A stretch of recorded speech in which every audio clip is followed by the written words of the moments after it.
Hi guys, అందరికీ ఇంట్లోనే సింపుల్గా ఈజీగా మ్యాగీ ఎలా చేసుకోవాలో ఒక్కసారి ఇలా ట్రై చేయండి. చాలా అంటే చాలా బాగుంది. నేను కూడా టేస్ట్ చేసి మీకు వీడియో పెడుతున్నా. తెరగడ్డలు బాగా దంచుకునేసి దాంతోనే మిరప్పొడి, ఉప్పు వేసుకొని బాగా దంచేసి చిన్న ముద్దలా తీసి పక్కన పెట్టుకునేయండి.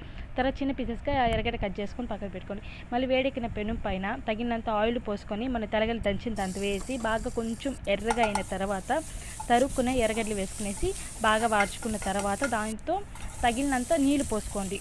దాంతో తగిలిన నీళ్ళు పోసుకొని బాగా ఉడికిన తర్వాత పసుపు, ఉప్పు, మిరప్పొడి వేసి బాగా ఉడకపెట్టుకోండి. నేనైతే ఇక్కడ 2 మ్యాగీ ప్యాకెట్స్ తీసుకుంటున్నాను.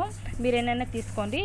ఇంకా దాన్ని కూడా వేసేసి మ్యాగీ లోపల ఉంటే మసాలా కూడా వేసేసి బాగా కలుపునేసి ఇంకా బాగా ఉడికిన తర్వాత గిన్నెలో తీసుకునేయండి. దీంతో పచ్చి ఎర్రగడ్డ కాంబినేషన్ నంచుకోవడం పెట్టుకొని చాలా అంటే చాలా టేస్ట్గా ఉంటుంది.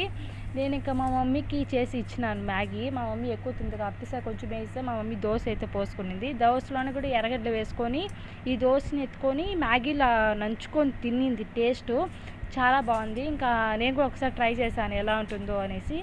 సరే టేస్ట్ అయితే సూపర్గా ఉంది. దోశ, ఎర్రగడ్డ, మ్యాగీ సూపర్.